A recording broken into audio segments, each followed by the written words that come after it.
I need some traction. You need some traction. Now, thanks everybody for joining. We've got an exciting webinar today. We've got another episode of the Traction webinar series. As everybody's gone remote, so have we. So, excited to bring another one of these. I'm Russ Armstrong. I'll be hosting this today. I'm the head of BD for Boast.AI. We've got a great webinar here today. We've got one about fundraising, in these difficult times, and we've brought some people together who are experts in that field by the default of being able to raise around in this environment, and then also a VC from that perspective as well. So to be able to do that, so we've got Hanif from Symend, who luckily enough just raised around. So excited to have him here with us, as along with Kumar from ACTO, who's the founder and CTO there, and Vignesh from Sierra Ventures, who's joining us down from Silicon Valley. I love the view in the background there. That's actually the view from their office, if you have been in there. So just to clarify that, it's not just a random office. Fantastic. But before we get into that, I'm just going to turn it over to Kim, who is at the Lazaridis Institute, which is one of our partners in an amazing scale-up incubator in the ecosystem. And I know they got an open cohort. So Kim, can you give a couple words just on the cohort and how you guys operate? That'd be fantastic. Oh, happy to do that. But I'm going to start by saying that I'm really just here to let you guys know how fortunate we feel to partner with Boast.AI. And the reason that we admire you is because I think our missions and our values align so well. So as you've said, we're Canada's late stage accelerator. And that means we take in companies with proven market traction, often after they've gone through a seed stage accelerator like Techstars or Creative Destruction Lab. We work with these companies to help them grow rapidly to globally competitive size. And we do so in a way that's going to sound familiar to people who understand traction and your philosophy. We put together programming and personalized mentorship that connects founders with an incredible network of experts, men and women from the same kind of companies you draw on: Google, Shopify, LinkedIn, Eventbrite, Vidyard. The program is free and we don't take equity. So I'm looking forward to hearing from Kumar. I've already let him know that I saw this, but if you look at the ACTO website, you get to see baby pictures. So I feel like I know Kumar well already. But you're also going to hear from Hanif Joshaghani, who's CEO and co-founder of Symend, as Russ has said. Hanif is one of our Scale Up program alumni. And it occurred to me, as I was getting ready to be here now, that the last time I saw Hanif was at a scale-up program weekend last year. We go to the Bay Area twice during the program. And the timing was pretty nice because Hanif rushed out of the last session of the program weekend and headed over to the Raptors-Warriors game because it was during finals. So that was a pretty fun time to be together. And anyway, it was a lot of fun. When this webinar is done, the Scale Up program is going to follow up with people who are attending, just in case they want to know how our program can help them scale. I want to say one more thing about Boast, if you'll let me. And that is that we know from working with busy founders like Hanif that time is your scarcest resource. And from talking to founders in our program, we know that Boast saves you serious amounts of time by chasing down those tax credits and putting together your report. So I just want to let people on the call know that if they haven't already looked at the Boast.ai website, this is something that they should do. But now I'm turning it back over to you, Russ, and allowing everybody to get started. Thanks, Kim. Appreciate that. Thanks for the kind words as well. That's awesome. Just some housekeeping stuff, obviously, just so everybody knows, we are recording and we'll have a video that we'll send around with everybody. We also have the Q&A open, so feel free to pop some questions in there. And we'll get to those at the end of the session where we can ask some of the founders and the VCs some questions that are pressing. We're just doing an open kind of mic here with our panel here today with some Q&As just on like how they've gone about it and really how they've fundraised during these tough times. So You know, I think a great way to start it off, maybe Hanif, you could start off, maybe first of all, I'd love to hear just a little bit about your experience with Lazaridis. And then from there, love to just, you know, quick background on Symend and, you know, how that brought you to here today. Sure. So I guess I'll touch on Lazaridis. I think we were part of the cohorts two cohorts ago, I believe. So we were very lucky to get selected. And once we got there, and it was broken out into modules. So there was one on growth and on financial metrics and on product and sales and so on. And so the way we leveraged it is we actually broke out I didn't attend all of them. I have a management team, and, you know, we have these like effectively little businesses inside Symend. And so key leaders from those departments attended the various things. I attended as many as I could. And it was quite valuable, honestly. I think the thing that was the most valuable is that if you're actually experiencing, you know, it's always a different way of contextualizing facts and information that you learn along the way if you're experiencing those pain points at the time. And, you know, the fact that we were going through a lot of growing pains, and, you know, we were just getting past product market fit, meant that we had a lot of questions in every session. You know, some people might say we took a lot of airspace, but I think we were just, you know, we took advantage of what we were presented. But, you know, we got a lot of value out of it, and we built a lot of good relationships that we followed up on since. So the mentorship is the other part, like not the modules themselves, but there's this mentorship that you get that we are still taking advantage of today, because, you know, it's like, you know, as your business grows, the challenges evolve. Your role as a CEO evolves. Your role as a CRO evolves. And so if there's a well to go back to as you evolve your company, it becomes very, very important. So because the things you need to learn are different.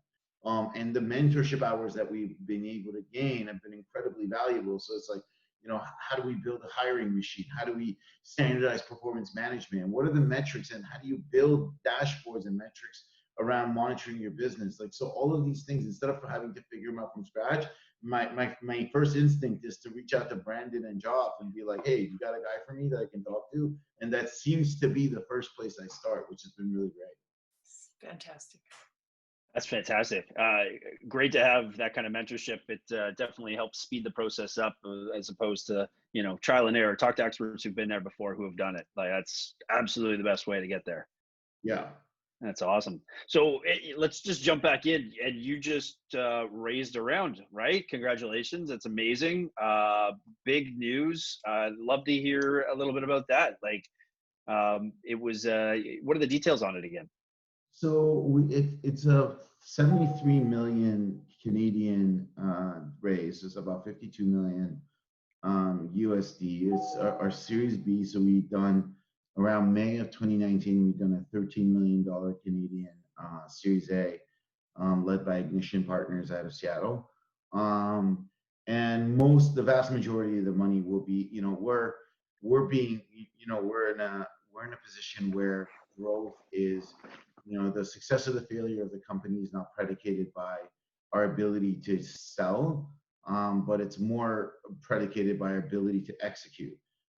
So there's like, you know, there's never going to be enough, like sales is always going to be running ahead of our company, and we're going to be creating a lot of friction and growing really fast to be able to keep up with it. And so for a while, I expect that paradigm will persist. And so the money will go towards massively increasing engineering, customer success, account management, you know, our quality QA and quality engineering team. So, and our AI and intelligence team. So our AI and like data analytics, visualization, optimization, predictive modeling, NLP, that department is now as big as the engineering team. So, you know, investing into all those areas. That's amazing. Fantastic. And you were saying, you were just talking about your employee headcount and how it's growing. And I was just blown away by that stat. I was wondering if you could just share that again. Sure. So we were 14 people at the beginning of 2019. We exited 2019 at 45 people, and we're about 110 now. And we're probably going to end up at like 200-ish by the end of the year. We went remote at 60 in March, and already we're at like 110. So by the time we go back to the office, there's going to be probably the majority of the company would have been hired and onboarded remote, which is not without its challenges. Honestly, it's a lot slower and harder, frankly, because we hadn't invested into making those things as streamlined as possible. Because from the moment we decided to go remote to the moment that we did was less than 12 hours. So it was really didn't have a lot of time to make sure all of those things were in step. But yeah, we're hiring somewhere between 3 and 5 people a week right That is amazing. Wow, fantastic. And Kumar, you recently raised around yourself at ACTO. How was your kind of process through the whole COVID and getting it to a close? Yeah, so this is not my first time raising the round, but like this one was definitely a different one. There was a lot of uncertainty. The unique part about our round was that we started the round pre-COVID, and the round actually closed as the COVID lockdowns happened. So a lot of dynamics. We had a lot of back and forth negotiations with the investors.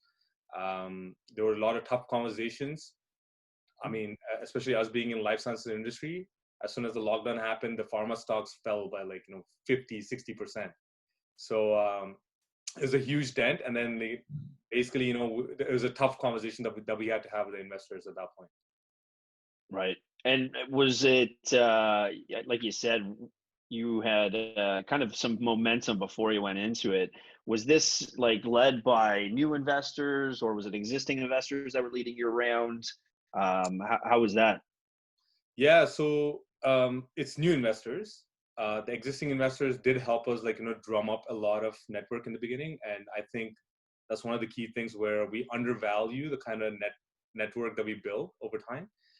So it's always good to drum up that the interest, so that in the beginning you get that pitch practice. You go out there, you keep pitching, right? So specifically for this round, it's new investors, and both of them are from the US. And Hanif, how about you? Was it also existing investors that really helped spear the process, or was this you going out and finding net new people to really lead the round? now. It was a bit of both. I mean, we had a new lead, Anovia, which is actually a Canadian firm, led the round, but and our A was led by Ignition Partners, which is a US investor. But along the way, we talked to probably 40 to 50 VCs in every round. And we didn't do it when we were fundraising. We started talking to B investors the minute, though we picked like 10 or 15 guys that we thought that they really liked what we were doing in the A, but we were too early for them. And we started talking to them as soon as the A was done. And so for us, fundraising is not transactional. It's a journey, because we really want to know how these people operate, and they really want to know how we operate. And it's really hard to unpack that inside of a transactional window. Equity's forever, right? So we always have been of the mindset that you're fundraising throughout the year and you're communicating to shareholders throughout the year. You don't do it to everyone, but you pick your 10 or 15 firms and you maintain a level of an engagement with them.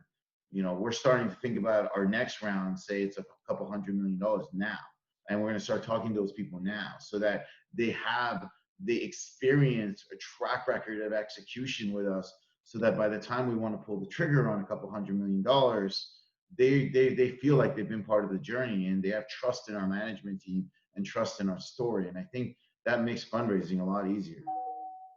And were you did you have your process kind of started before kind of the lockdown went into place? We did. So we started our process in February, Okay. early February, with the mindset that we would soft shop it actually for a couple of months, get the feel of who we want to put on a short list, and then really hard launch a fundraising process in June. But then COVID happened, and we're like, okay, forget the soft launch. We got to raise the money right now before the world ends. And so we went much, much harder at it after that. The one fortunate thing we had for us, I mean, it's exactly what Kumar said as well, right? I think every VC that had open deals in process, and there was a lot of them, VC land was flush with capital when this whole thing went down. So I think I would surmise that every company that I interacted with has experienced the same thing, which is, there was a reforecasting exercise done. It's like, okay, how is this going to affect you? And if this is going to affect you in X, Y, and Z ways, how are we going to change the terms of the deal? Whether it's retrading the multiple, or whether it's putting in more covenants or whatever, or whether it's pulling the term sheet altogether. Everybody got some flavor of that, where you now had to sensitize this thing nine ways to Sunday to make sure that your plans are bulletproof for the downside. And that's the only way you were going to get the capital in the door. So, I mean, I don't know if Kumar went through that, but I certainly did. The benefit for us, obviously, is that, our business has a negative beta to the economy. So, we made our annual numbers this month. And we're going to probably beat them by like 30 to 40% by the end of the year. So, we were in like the category of businesses that are going to have an uptick in demand as a result of what's going on. So we were able to hold the line on our terms and be able to get our deal done as is. But I know that a lot of people weren't able to, but you got to do what you got to do for the longevity of your business. Yeah, for sure. Perfect time, Vignesh. I'd love you to jump in here. I mean, you're on the other side of this, and you're seeing deal flow. You had probably term sheets out. From your perspective, love to see, what are you guys seeing out there? What did you guys do? What was your reaction, and what is your kind of plan of attack over the next couple of months with Sierra? Yeah, I mean, I think probably like both Kumar and Hanif, first couple weeks after the lockdown started was really about go back, make sure everybody has enough cash, ride out the storm, and the guys that don't have enough cash, make sure that we figure out how to get RIFs and furloughs and all the stuff, just to make sure that, like you said, at this point you just got to make sure that you find ways to survive. But after those first couple of weeks, what we've been finding is that entrepreneurs still need money, and what we've also kind of made the decision was we didn't want to completely stop investing activity and miss out on opportunities. So we've actually done 4 deals since kind of the shelter in place started, and had a term sheet out for one that we ended up being fairly competitive and actually lost. And so, but what we're seeing though actually is it's almost like there's a barbell kind of happening in the VC or in the fundraising landscape, and you're starting to see a lot of seed companies raise, and then you're starting to see a lot more later stage companies raise. So it's either a flight to quality or decrease your check size to kind of limit risk. And so there's starting to become a little bit of a gap that's opening up in the middle around these like Series A, Series B companies. And so I think, both for Hanif and Kumar, I think that's pretty special to be able to get raised in those kinds of rounds in this environment. I think those are the toughest ones, and they're going to be tough for some time, right? I mean, the reality is, I don't know when I'm going to be able to get on a plane next and get up and actually meet people in person. And so we'll have to see how that plays out. But I think we're going to try to do our best to stay active. And I think the flip side of this is that talking to some friends, I feel like we've done not to pat ourselves on the back, I feel like we've done a pretty good job of staying in touch with entrepreneurs, staying in touch with the team, trying to actually get to a decision. And I think for the firms that figure out how to actually operate in these remote environments, it actually helps you out kind of over the long term, right? Like if I'm able to build relationships with these guys while they're sitting in Canada, in the Bay Area over the course of a year, and maybe meet them a couple times, or maybe not even meet them, but still kind of get a feel for them and understand the business and all that good stuff. And I think that just opens up the aperture for the types of deals that we can do and see and actually win over the long term. So we're trying to find the positives, I guess. Yeah, that's fantastic. For the 4 deals you did, had they already started like pre-lockdown, or have you had any in the pipeline that were like completely remote Zoom calls? I'm getting deals done over Zoom. And the second question to that is just like deal flow. Are you seeing an increase, decrease? Is there more deals coming across your desk? Love to hear your thoughts on that. Yeah. So of the 4, 2, one was actually a YC company, and so that like I guess kind of timing worked out where we ended up meeting the company like once right before shelter in place started, and then deal got done after it ended up happening. The second one was kind of where I'd known the CEO since like 2017, and ended up, this was in the telemedicine space, and so kind of timing ended up working out right, and so we'd met him, or I'd met him, but the rest of my team hadn't met him, but we still managed to get it done, so that was interesting. And then the other two were actually completely remote, but they ended up being smaller checks in the round where we didn't actually lead those, but we were meaningful participants in the seed rounds, and I think for a check of that size, we probably did more work as far as like reference calls and just making sure that people felt comfortable with the deal than we would have in the past.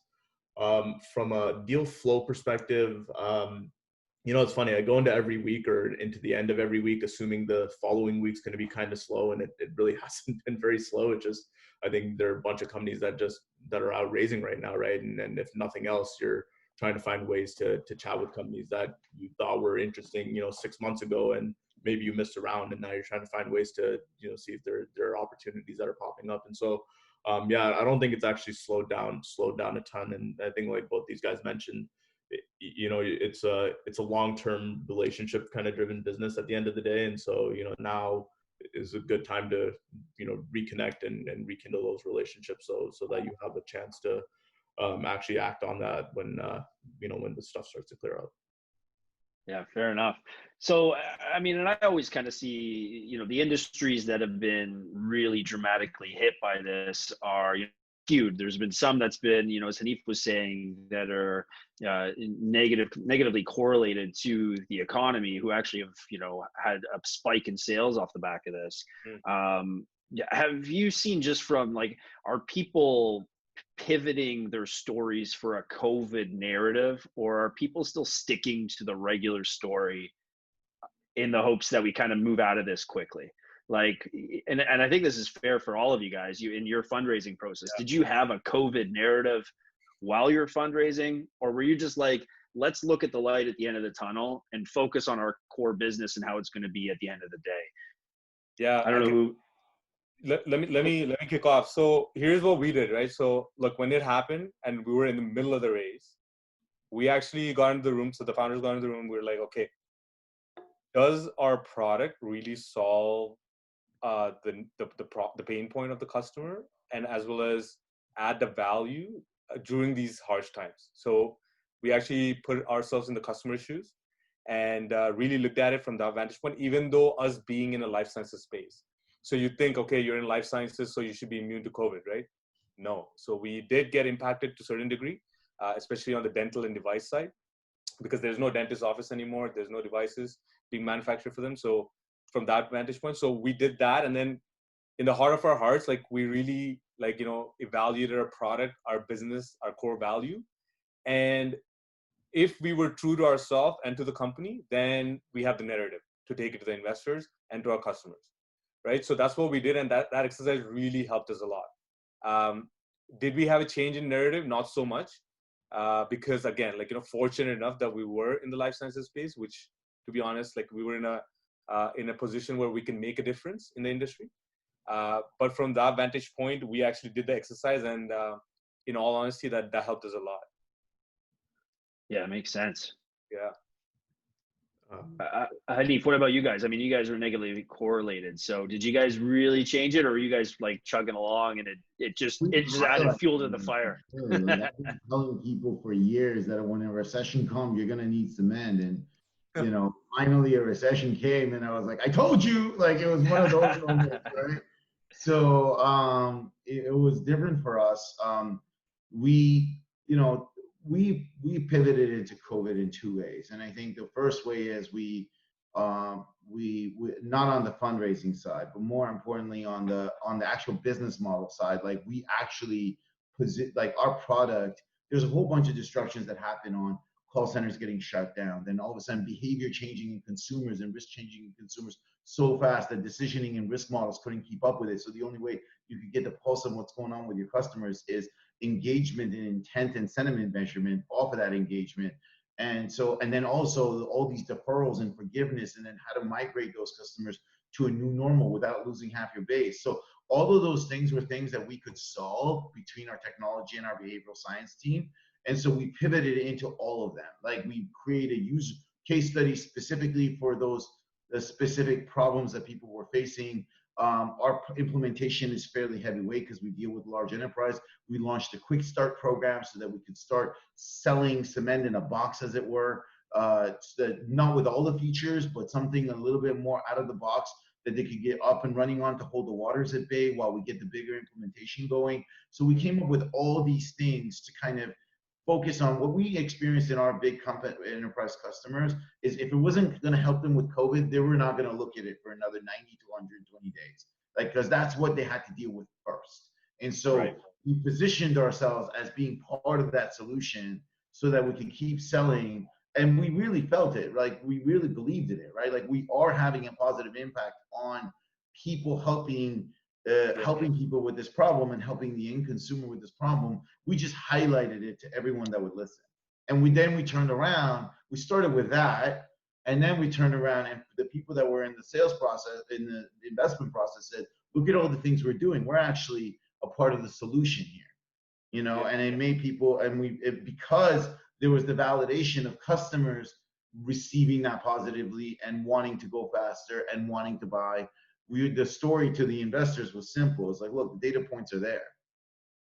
Yeah, that makes sense. One more point that I want to add to that is actually, look, if your go-to-market strategy is not working, or if it's not COVID, related, you as a founder should not be ashamed of just gutting the entire GTM and basically carving out something new, because these are times that we have never seen before. And I think you shouldn't be shy away from pivoting or mass pivots. And if you don't do that, then it's going to be tough for you, especially when you're moving around. I'm an investor in a digital wallet business and a digital enablement for e-commerce business. And e-commerce was going to become a main way of transacting and stuff like that. And they were going on with their same business as usual. I'm like, everything that you're doing that doesn't immediately solve the problem of brick and mortar companies, SMBs, wanting to move towards the e-commerce, drop all of it. Like literally focus only on this one thing and hammer it hard and spend every precious dollar on that and get the lift through that. And then maybe down the line, you can focus on all these other, nice to have projects that are going to have long-term benefits. And that, I mean, if I had advice for any company, it would be that. It's like being decisive on those things and not wasting time is the key to success. Absolutely. I'd say from the investor perspective, I mean, it kind of ties back to my earlier comment of this, barbell kind of happening, barbell effect happening in the investing world. For folks like us that, have traditionally been seed Series A's and, even the firms that have been more like Series A, Series B's, you're just going to start shifting to, either very early or much later. And what that means is that the later stage companies, kind of like Symend here, they're able to, more effectively execute on some of these. Like I can afford to, move away from my core product, or I can afford to, shift my positioning and actually execute on that plan, right? They have the resources, they have enough track record, they have enough customers to be able to do that effectively. And so you're going to start seeing investors focus more there. I think on the earlier side, basically what you're finding is that, investors are going to be less willing to take on go-to-market risk at this point. And so if you don't have a proven, repeatable kind of go-to-market strategy, customer profile identified, all that stuff, it's just really hard to raise in this environment. But investors are also willing to take the bet on product risk, right? So you're willing to take the risk of, hey, fine, if you need to build for 6 to 8 months, go build the best product out there, kind of test and work with customers. Maybe you don't need to sell, but let's get some of those early data points. And so that when people start opening up budgets again, you can actually start to see some of that traction. And so I think for us, at the end of the day, what it really boils down to, though, especially on the early stage side, is kind of the founder. And I think Paul Graham says this. It's a recession is like a rounding error compared to the quality of the founder at the end of the day, and in the grand scheme of things. And so we've kind of taken this tact of, I don't really care. I mean, to some extent, what sector they're in. Yes, there are going to be certain sectors and certain secular trends that pop up long term, like telemedicine, that I think are not going to change. But for the most part, let's focus on quality of entrepreneur more than anything else. And if we spend time there thinking about those things, thinking, kind of understanding how they read and react to kind of crisis moments like this, you'll have a much better chance of finding a great company at this time. Makes sense. Yeah, for sure. No, that's great advice there. And I always wonder, like, has Sierra put any thought around, there's obviously going to be some, some companies are going to get shaken out of this where, the weak companies will go away, but that will open up an opportunity for some of the companies that do survive because there'll be less competition, less noise. Have you guys developed any theses around that and some of the harder hit industries that, some of these winners are going to have an easier time winning once things come back online? Have you looked at that at all?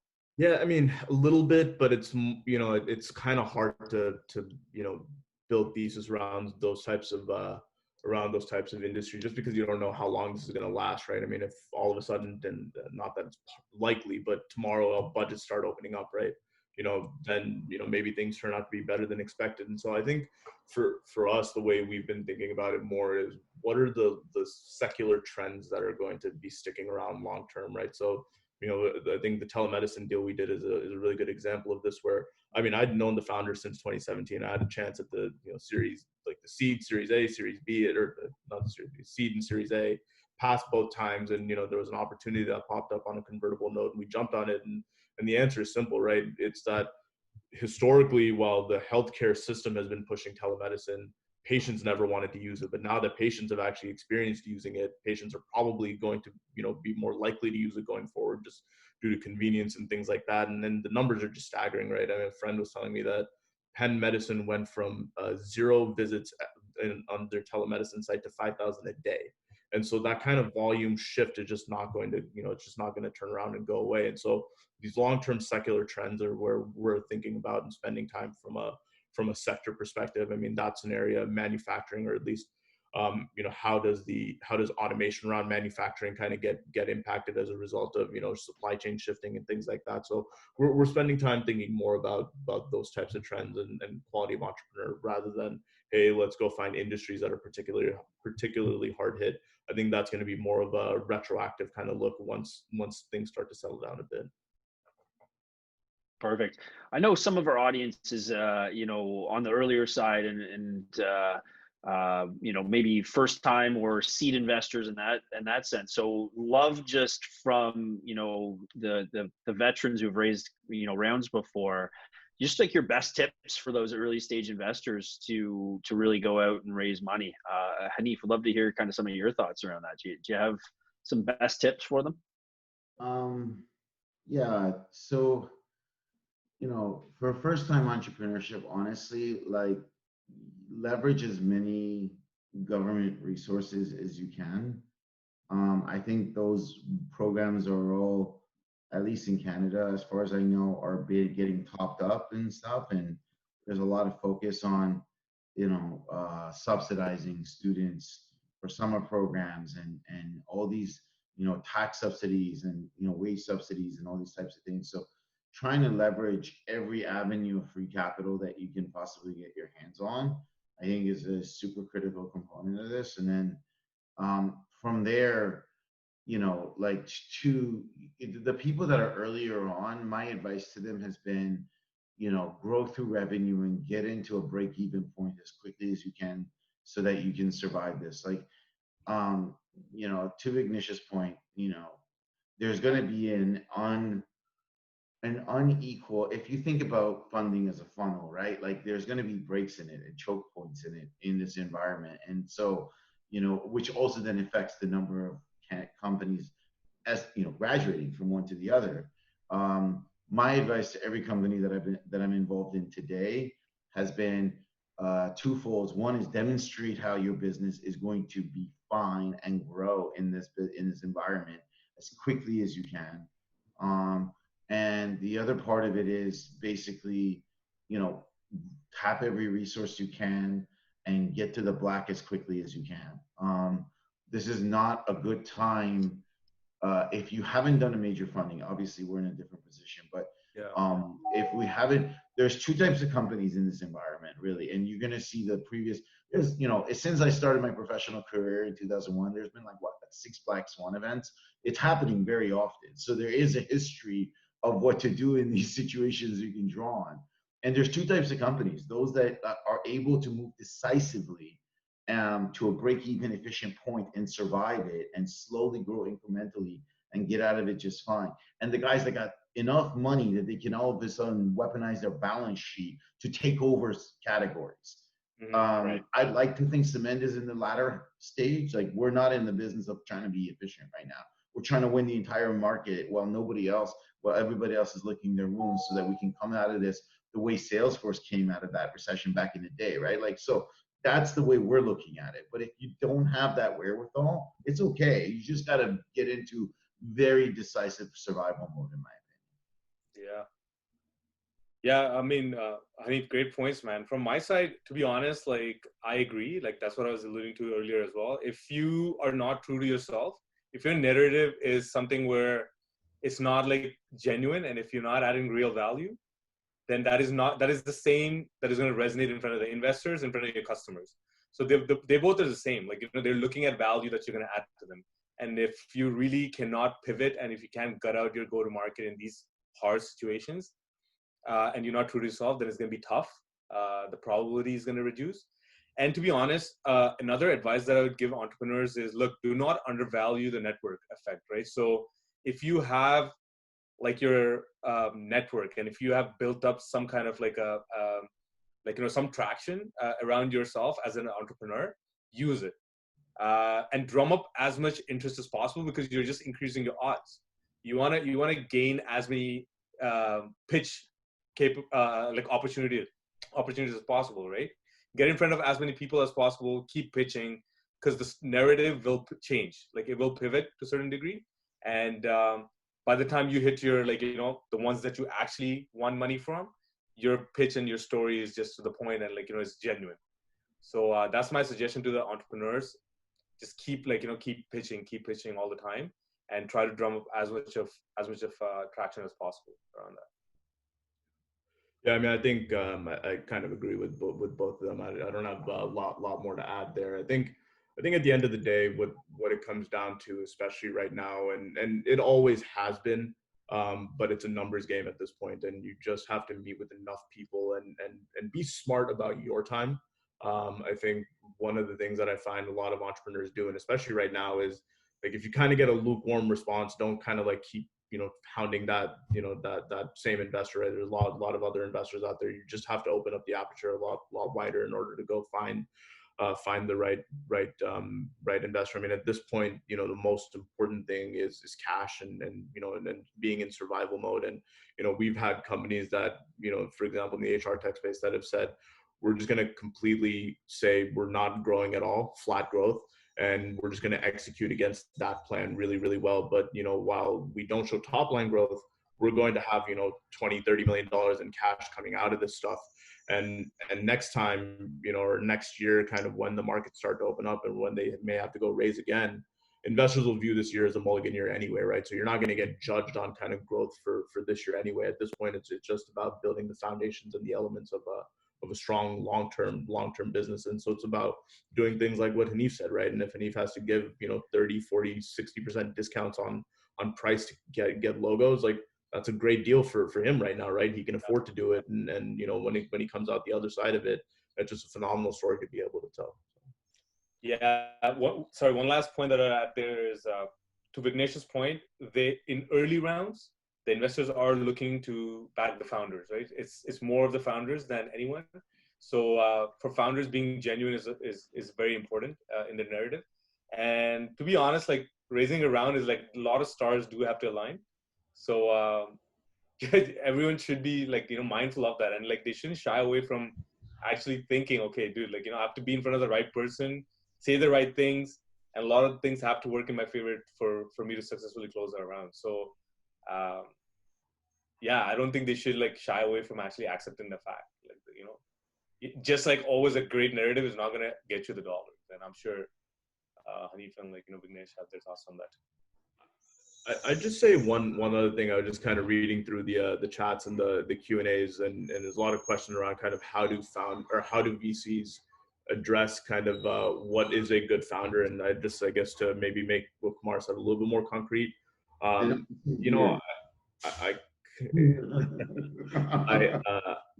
kind of really try to focus on founder market fit is really important to us, right? And so kind of why you, why this, why now? Like those are kind of always the three key things that you're thinking about and trying to understand of why a founder can dominate this market, and that's kind of one thing. And then the second piece of this that we often think about is you just have to have this like bulldog like tenacity that comes across, and I think some people are better at this than others, especially over Zoom. I think it makes it a bit tougher, but you have to be able to kind of showcase that ability and that mentality. And I think if you can do those two things, that really sets you up for success raising an early stage round. Vignesh, just one other quick question, and then we're going to jump to more of these Q&As from the chat here. I know you talked about, and we all kind of talked about, like the founder. They say they invest in the founder as much as they invest in the idea or the company. And I've always racked my brain, like, what are the characteristics of a founder? Is it just so unique with that person? Is it a gut feeling with that person? Do they blow your mind when you talk to them? Like, what is it about the founder that really stands out? Yeah, I think at the end of the day, everybody talks about venture being a pattern recognition business, and so I think you'll find that for every founder, or for every investor, every firm, like there are going to be like certain like things that just grab their attention of like, oh, this is an awesome person. I really like their or I really think this founder is backable and investable and can do great things. I think for me, and maybe as a firm in general, we talk about the prepared mind kind of entrepreneurs, and what that means is, we don't want to find investor or entrepreneurs that kind of just like woke up one morning and were like, hey, I feel kind of sore this morning. Let me do a Uber for massage because I felt kind of sore, right? Like it's like, like really really kind of experienced the pain, thought through the pain, kind of understand the market landscape, and quite honestly did the work of like going out and talking to customers and finding ways to get that validation and that feedback. And it's almost in a way finding entrepreneurs that discovered the problem and kind of the nuances of the problem and then built the product to solve that, rather than, hey, I built this really cool piece of tech and I'm trying to solve this problem now. And so the prepared mindset is really important for us to as we meet with entrepreneurs, and then there's just that bulldog kind of like tenacity that matters, right? And again, it's a little bit of like salesmanship, it's a little bit of just being truly genuine, it's being able to like dive super deep, as well as staying kind of at the being able to kind of do both, right? Staying high level and diving deep into a certain topic. Kind of all that together really is what I find is a compelling entrepreneur, when at least when we bring it in front of the partnership, and when we do these deals. Awesome. Yeah. From a founder's perspective, Russ, quick point there. Yeah. Look, any successful startup, if you are saying like, I'm not going to pivot and I'm just going to like run with my original idea on like, whether it's a product side or sales side or go to market side, then you're just like, you're just lying to yourself. To be honest, like what the investors usually look for is, are you able to pivot and sustain it? And is there a thought process going behind it, right? And then is it a calculated one? And are you basically looking to add value? That's just it, man. So the bulldog kind of tenacity that Vignesh is referring to is that basically the grit where you can get up. It'll be gut wrenching because you have to pivot something, because emotionally wrenching, right? You just have to sustain that. So that's essentially what the investors are looking for. Yeah, fair enough. Another question I'm seeing in here, and I get this all the time from people because they're always looking for this advice, just around the information you share with your employees. And this matters at every stage, from like you have one employee to you have 100 employees, your cash flow, your burn, how many months you have left. What level do you share with your employees? What level does that backfire? Love to hear how you guys handle that. Yeah. Hanif. I think there's different mentalities for different companies. we have a fairly like radically painfully honest culture. When early on we had a POC that I thought was going to convert, we hired ahead of it. There was a red wedding day at the company, and a lot of our advocates got let go, and we had to, all of a sudden it was delayed by 6 months. And the next day I cut the third of the company. I fired a third of the company the next day. I didn't want to live with it. And then I went to the rest of the guys and I said, look, I had to do this because we only had X amount of runway without it, and now we have this much runway, and here's the things that we can probably achieve now that will allow the company to keep going forward. And I literally had that analysis on slides, and people got it. And I was like, does anybody have an issue with this? Are we all in this together? And everybody was in it together. Like, so when COVID hit, and I was like, here are the stakes. We can deliver these things and work till our eyes bleed, or we're going to miss the window to build a generationally relevant business. Who's in? Like, so we have stand-ups, huddles. We have I have office hours, 15-minute office hours for anyone to talk to me about anything business or non-business, 12 times a week. So this is a scary time for people. And even in my company that's like crushing it, for lack of a better word, like people in their households, like oil and gas, and Alberta's been gut punched twice at the same time. And so people are scared. They're reading the news every day. The difference between the kitchen and their office has disappeared. Like, this is a difficult time for everyone. And so the way to lead in this environment is from the vanguard, in my opinion. And so we run surveys. I have office hours. People call me any time of the day. I've had people call me at midnight, and I wake up and I put on a pot of coffee, and 5 minutes later I call them back, and they know that even with 110, 115 people, this is still the way I'm going to communicate. And every week in Monday morning stand up, I tell them about everything that's scaring the hell out of me and everything that excites me, because hearing that from the leadership, in my opinion, matters. And the last thing I want, it's like we have this big culture around you're the CEO of your job and you're part owner in this company. And 20-25% of my company is owned by the rank and file. And I made sure of it. So if we want people to act like that, we need to treat them like that. So the way we deal with this stuff is very, very different, but that's because I wanted a culty commitment to Symend from every person that joins, and everything in our business is built around that. Yeah. From my side, I mean, like as we scale the company, like, we're like now 85 people, and growing too. So we took a human approach as well. Like, we took a very human approach, and it really depends what, Russ, we're talking about. What are we looking to share with them? From a founder level, we actually kept it in a way where any positives we actually share with the team. But anything that is like, a pivot or like a blow or like a jab at us, then that's essentially where we're looking for the leadership team to kind of sustain that and work that. So we are very interdependent and transparent as well, like just like Hanif's company. But it really depends on, like, beyond like up until like the first 20, we were good being very transparent. But then beyond the 20, then we started kind of like shelling the team from like the blows. The positives we kind of share with everyone, but then kind of like the pivots, the blows and stuff like that, we keep it within the leadership team. I'll just add one other thing, maybe just from the investor perspective. So I've kind of seen companies across the spectrum and like on both ends, right, be successful. I think there is too much of openness, and there is too much of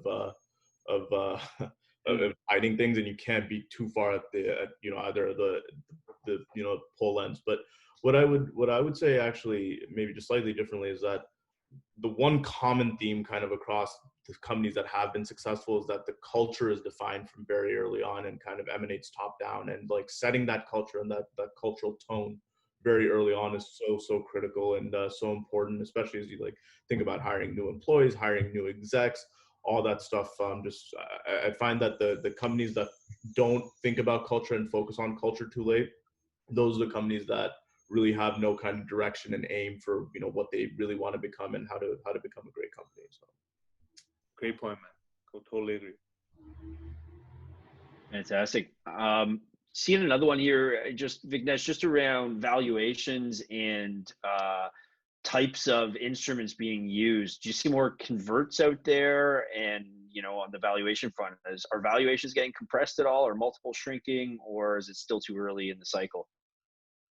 Yeah, I think it's a little bit early in the cycle. I think the problem is that a lot of deals that have gotten done so far have still been kind of like called holdover deals from Q1, and so you haven't really seen multiples compress.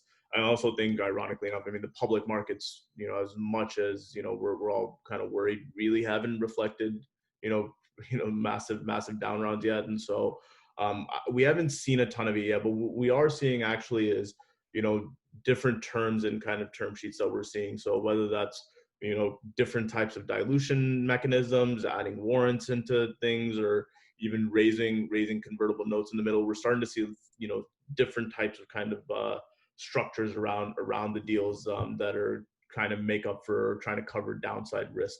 I wouldn't say I'm seeing any more convertible notes versus price rounds. I think in general, if a company wants to raise a price round and gets to a fair enough term on both sides, I think everybody kind of wants to. I think that works for everybody. So I'm not seeing prevalence of convertible or price round. I think we're seeing both. I think the more interesting thing is kind of the deal structures is where we're seeing different stuff. Interesting. And then just from a multiple compression, I know you don't have a crystal ball, but do you anticipate seeing valuations come in a little bit from where they were, or what do you think? Well, I think it's a function of, and I guess going back to the the fundraising question. I mean, in venture and in fundraising, it's all about market dynamics, right? It's all about how competitive a round is, and what that means is that at the early stage, we're not seeing a ton of multiple compression, and the reason is that there's more dollars trying to chase those fewer high quality deals, and so you're still seeing deals done at like 15 posts, 20 posts, and 12 posts, whatever, right? And so we haven't seen a ton of compression there. I think the companies that are kind of in that limbo stage, that like Series A, Series B, where there's good growth, some signs of repeatability, but like truly haven't figured out the model, you're going to see multiple compression there, and we're already seeing multiple compression there, but probably more from the perspective of they're raising fewer dollars than they would have been able to 5-6 months ago. And then I think the flip side is true on the later stage side. If you have a company that's doing really well, like the Notions of the world and some of these like Airtables and guys that have raised big rounds recently, like they're going to see they're probably not going to be impacted as dramatically, simply because you just have more dollars chasing those deals. And so so I think that barbell effect is going to define where you see that multiple compression. Awesome, thanks. I think we got time for one more. I'd love you guys, and this is kind of for both of you guys, Hanif and Kumar, just how your roles have evolved as you've gone through your different fundraising, from like, Hanif CEO and Kumar the CTO, different kind of aspects on this, but love to hear how it's kind of evolved over your life cycle. Hanif, how about you kick that one off? It changes. I don't like we're growing really fast, so it's changed a lot. It's like I think my role has evolved in the last 12 months twice. And both times I was like, you get that spidey sense. It's like if I don't reinvent myself and figure out like how to run this business, given where it's at now, like I'm gonna hit a ceiling. Like you can tell. And I reached out and got mentorship and things like that. I think the first one was a lot easier and more obvious, which was, we raised a Series A, and I was the main guy driving sales and BD and finance, and like I was wearing a lot of hats, and I had to build a sales organization first and foremost that could deliver what I was doing at a small level and at scale, right, with a pipeline, a coverage model, blah blah blah, and multiple verticals. And I had to have my batting average had to be like 80-90% for us to hit our numbers. So we moved. We have a 10 or so people in the sales team now, and the first thing I did was I hired a rock star sales guy, and I from a top, he was the SVP of sales at like the likes of Amdocs and Ericsson, incredibly pricey, but that's why we raised the A. And he's been worth every dollar. So he came in, he'd been around for a long time. He brought in a bunch of rock stars with him, and off to the races we went. And I had to learn to let go of sales, which was not easy to do. Then there was the next phase, which is like let go of everything and and strategically get involved in stuff and really start to think about where you're spending your time as a CEO and optimize against that tracking. So that's the process I'm going through right now. It's like not just the executives, it's also like how much of what I'm doing is thinking about the future of the business, how much of it is operationally making operational decisions, how much is that too much or too low? How much am I spending on the sales team? Do they have the second layer of leadership involved? So I'm trying to drive that through a lot of analysis. So I've implemented time tracking behind my phone, behind my laptop, and with my executive admin so that I can start to throw things into buckets and start to understand how much am I doing coaching with my executives? How much am I thinking about the future state of the company? So we're trying to distill if 80% of the energy of the business is going towards hitting this year and the first half of next year, in our case, long sales cycles, probably like the next 18 months is really our short term. Then how much of our energy is being spent on like the next thing, which is, for example, in our case, channel and whatever else.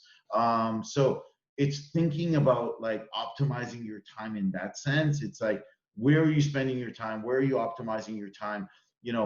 My big projects now are all around operationalizing key business initiatives and business processes so that we can handle the scale. Things of that nature. Making sure which one of my leaders is overwhelmed and is being more of a doer than a leader, and why is that happening, and what's the next layer of leadership. It's all about like I've gone from being a doer to like I have to force myself more and more to become really about two things. It's about three things. Where are the fires? How can I help put them out? Where do I find the next level of growth once we've exhausted this one? And am I leading through vision and passion and supporting those types of things? So it's really about focusing on those things. And over time, if you're spending a lot of time as a CEO on the operations, that means that you don't have the right executives, or they don't have the next layer of leadership, and so on. So that's kind of the next transition that I have to learn to make, is really getting myself more and more out of key aspects of operations. I just add one thing just to kind of like put into a framework how we think about what Hanif just said. So when we evaluate our when we do kind of company pitches on Mondays, we typically send out this Google feedback form to everybody, kind of blind anonymous feedback, just to get a read from the team on kind of how they feel about a deal. And the last section is really about how do we view the founder, and we have three categories, and we kind of rank them in this order, kind of one to five. And the three things that we kind of think about for founders are: can they raise money, can they hire, and can they generate momentum, in that order, right? And as Hanif said, like the most successful entrepreneurs, they know how to raise money. I mean, think about guys like Elon Musk and Bill Gates and Jeff Bezos. Like those guys know how to raise money, and they know how to hire and bring in the right kind of talent to actually offload the operational stuff and do the work. I mean, you never want to be the smartest person in every aspect of your business, right? You want to always bring in people smarter than you to run those different types of business, different kind of position in the organization. And so that's just kind of the framework that we use that might be helpful for you guys to think about. Yeah, makes sense. And Hanif and Kumar, you forgot to mention, you said Elon Musk and all these other guys. Hanif and Kumar did not make it to your list. Just wanted to point that out. Yeah, for sure. I'll let it go. It's okay. Russ, yeah, from my side, look, I'm a very technical CTO, product all the time, right? So over the years, for me, it was like product. And when you're in the product, you got to let go, man. It's so hard to let go. So from there to like, actually now it's all about people. It's all about human capital for me. It's all about how am I handling this problem for this person, right? So it's about human capital. And then now, like, the next stage for us is like, how do we scale? So to Vignesh's point, it's so easy to say scale the culture, but it's the toughest thing to do. As you go beyond 50, 60, 70, 80, you're just basically, okay, man, how do we make sure our culture is staying together, like, it's staying intact? So that's what it's about now. And then a lot of numbers, obviously making sure, to Vignesh's point, Even though as a CTO, I got to think P&L, I got to think like, how am I cutting costs? How am I like looking at like basically every dollar saved is a dollar earned for the company. So things like that, right? So I got to wear that hat. So more strategic, to Hanif's points, think what's next, innovate, and bring in the right talent. So we're looking to hire a VP of Eng, and yeah, right now I'm just going through and like, a rigorous process to bring in a solid talent there. Fantastic. Awesome. We're hitting the top of the hour here, guys, and that was amazing. I learned a lot. I hope everybody who tuned in learned a lot as well. That was fantastic. Great insights.